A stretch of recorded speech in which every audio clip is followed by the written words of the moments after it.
تو اس مہینے کو خاص نسبت ہے اور یہ مہینہ بڑی اہمیت کا حامل ہے.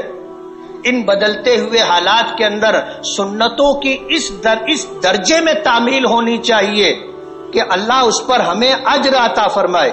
میں نے حدیث پڑھی، سرکار دو عالم صلی اللہ علیہ وسلم نے فرمایا کہ جس شخص نے میری کسی ایسی سنت کو زندہ کیا جب امت میں فساد برپا ہو چکا تھا اور سنت کسی درجے میں لوگوں کے نزدیک اہمیت کی حامل نہیں رہ گئی، تو اللہ تعالیٰ اسے 100 شہیدوں کا ثواب عطا کریں گے.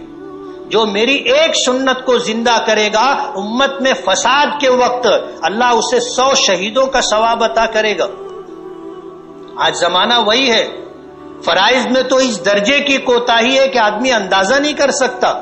واجبات کہاں چلے گئے پتہ نہیں. سنتوں کے بارے میں آدمی اتنی ہلکی بات کہتا ہے کہ سنت ہی تو ہے، کوئی ضروری تھوڑی ہے. ایسے حالات میں سنتوں کا اس درجے اہتمام ہونا چاہیے کہ سنتیں زندہ ہوں. جیسے عیدگاہ پر عید کی نماز پڑھنا سنت ہے. عید الفطر کے موقع پر لوگ عیدگاہ آتے ہیں اور عید الاضحیٰ کے موقع پر لوگ مسجدوں میں نماز پڑھ لیتے ہیں، صرف اس لیے کہ ان کے گھر قربانی ہونے والی ہے. قربانی کر رہے ہو تو کیا اللہ پر احسان کر رہے ہو؟ اور اگر گھنٹہ آدھا گھنٹہ قربانی ہونے میں تاخیر ہو گئی تو مر جاؤ گے. اپنی تھوڑی سی موہوم راحت کے لیے سنت کو چھوڑ کر کے آدمی زندگی گزارتا ہے اور ذرا بھی اس کے دل میں ملال نہیں ہوتا کہ میری سنت چھوٹ گئی. اس سے زیادہ فساد کا زمانہ اور کون سا ہوگا؟ جب سنت چھوڑی جائے اور سنت چھوڑنے پر نہ سنت چھوڑنے والے کو ملال ہے اور نہ دیکھنے والوں کو کسی طرح کا ملال ہے.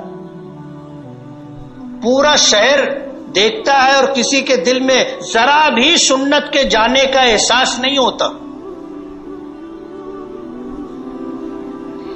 ذرا بھی احساس نہیں ہوتا کہ یار سنت چھوٹ رہی ہے. جس مسجد میں دیکھو اس مسجد میں عید الاضحیٰ کی نماز ادا کی جاتی، سنت کے خلاف ہے. اور جس طرح ایک سنت کی ادائیگی پر فساد کے زمانے میں اللہ 100 شہیدوں کا ثواب دیتا ہے، سنت کو پامال کرنے پر بھی اسی طرح مواخذہ اور پکڑ ہوگی. معمولی بات نہیں ہے. مسجد کے ذمہ داروں کو اس پر غور کرنا چاہیے. ضعیفوں کے لیے، بیماروں کے لیے، بچوں کے لیے شہر کی چند مسجدوں میں اہتمام کیا جا سکتا ہے. یہ نہیں کہ دیکھو جس مسجد میں دیکھو عید الاضحیٰ کی نماز ہو رہی ہے. یہ اجتماعی طور پر سنت کو پامال کرنا ہے. اور اگر ایسے موقع پر اللہ ایک سنت کے زندہ کرنے پر 100 شہیدوں کا ثواب دیتے ہیں تو آپ اس کے سامنے بھی دیکھ لو کہ اگر اجتماعی طور پر سنت کو پامال کیا جا رہا ہوگا تو اللہ پاک کی طرف سے پکڑ بھی ویسی ہی آئے گی. اس لیے یہ عہد کر لے کہ سال میں 2 مرتبہ اللہ پاک ہمیں بلاتے ہیں. عید الفطر اور عید الاضحیٰ کے موقع پر عیدگاہ ہمیں جانا چاہیے. کچھ بھی ہو جائے جانا چاہیے. قربانی گھنٹہ 2 گھنٹہ بعد میں کر لیں گے لیکن سنت نہیں چھوڑیں گے. اپنی زندگیوں کو آپ دیکھو، ہم کیسی زندگی گزار رہے. داڑھی رکھنا سنت ہے. امت میں 90% سے زیادہ لوگ اس سنت کو پامال کر کے زندگی گزار رہے ہیں اور پھر یہ امید رکھتے ہیں کہ ہم ہرے بھرے رہیں.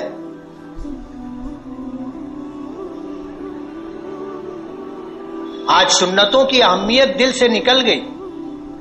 اس لیے یہ جو باتیں آئی ہیں آج ان فساد زدہ حالات میں سنتوں کی جس طرح پامالی ہو رہی ہے اس کا ہمیں احساس ہونا چاہیے.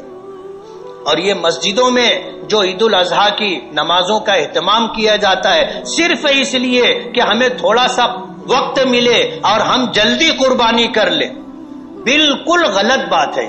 سنت کے خلاف ہے. جو آدمی معذور نہیں ہے، جو آدمی بوڑھا نہیں ہے، اسے عیدگاہ پر نماز کے لیے جانا چاہیے. سال میں 1 مرتبہ جانا ہے. آج آپ قربانی نہیں کر سکے، کل کے دن صبح کی نماز کے بعد قربانی کر لینا، دوسرے دن بھی قربانی کر سکتے، تیسرے دن بھی قربانی کر سکتے۔ آپ ایک قربانی کو بہانہ بنا کر کے عیدگاہ کی نماز آپ چھوڑ دیتے ہیں، ظاہر بات ہے یہ سنت کے خلاف ہے۔ عید الفطر اور عید الاضحیٰ کی نماز عیدگاہ پر جا کر پڑھنی چاہیے۔ کیا وجہ تھی کہ نبی کریم صلی اللہ علیہ وسلم نے مسجد نبوی چھوڑ کر کے عید الفطر اور عید الاضحیٰ کی نماز میدان میں جا کر کے ادا کی؟ مسجد نبوی میں ایک نماز 50,000 نمازوں کے برابر۔ اللہ کے رسول کو نہیں سمجھتا تھا، اس لیے عید الاضحیٰ کی نماز اور عید الفطر کی نماز عیدگاہ میں ادا کرنی چاہیے۔ جو ہوگا ہوگا، قربانی 2 گھنٹہ تاخیر سے صحیح، قربانی آج نہیں کل صحیح، لیکن نماز عیدگاہ پر پڑھی جائے۔ اس میں بہت ساری حکمتیں اور مصلحتیں ہیں، وقت نہیں ہے، اس لیے دعا ہے کہ اللہ تعالی ہمیں دین کا صحیح علم عطا فرمائے اور اس پر عمل کرنے کا صحیح جذبہ عطا فرمائے، اور اللہ تعالی ہماری ان ٹوٹی پھوٹی عبادتوں کو اپنے فضل و کرم سے قبول فرما کر نجات کا ذریعہ بنا دے۔ وآخر دعوانا ان الحمد للہ رب العالمین۔ جن ساتھیوں نے سنت نہ پڑھی ہو سنت پڑھ لیں۔